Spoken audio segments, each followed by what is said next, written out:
இன்னொன்று, தன்னை ஒருவர் துதிப்பாடுகிறார் என்றால் அதுக்கு பின்னால் வந்து ஒரு ஆதாயத்தை அவர் தேடுறாருங்கிற எண்ணம் தலைவர்களுக்கு வரணும்.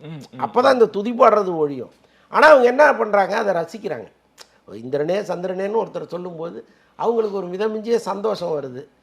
அது வரட்டுமேன்னு பேசுகிறவங்களும் நினைக்கிறாங்க, வந்தால் என்ன தப்புன்னு கேட்குறவங்களும் நினைக்கிறாங்க. அது ஒன்றுமே பண்ண முடியாது. இப்போ விஜய் தொடர்பான ஒரு கூட்டம் நடக்குது அப்படின்னா அங்கு பெரும்பாலும் காமெடி தான் அரங்குறது. இது அவருக்கு பெரிய மைனஸாக தான் முடியும். இன்னொரு 10 மீட்டிங் நீங்கள் சிட்டிக்குள்ளே கூட நடத்துவீங்கன்னு திமுக அனுமதி கொடுத்ததுன்னா விஜய்க்கான கூட்டம் குறையத்தான் செய்யும். என்னுடைய யூகத்தில் நான் சொல்கிறேன்.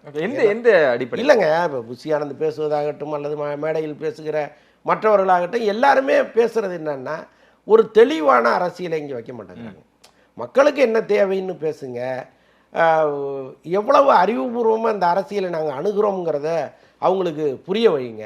அதை விட்டுட்டு ரொம்ப முட்டாள்தனமாகவும் ரொம்ப கேலியாகவும் இருக்குது ஒவ்வொருத்தரும் பேசுறது. நீங்கள் அது அறிவற்ற விஷயங்களை பேசுகிறது இருக்குல்ல, அது இந்த கட்சி மீது இருக்கிற எண்ணத்தையே வந்து மாற்றும் மக்கள் மத்தியில். தொடர்ந்து வந்து என்னென்னவோ பேசுகிறாங்க.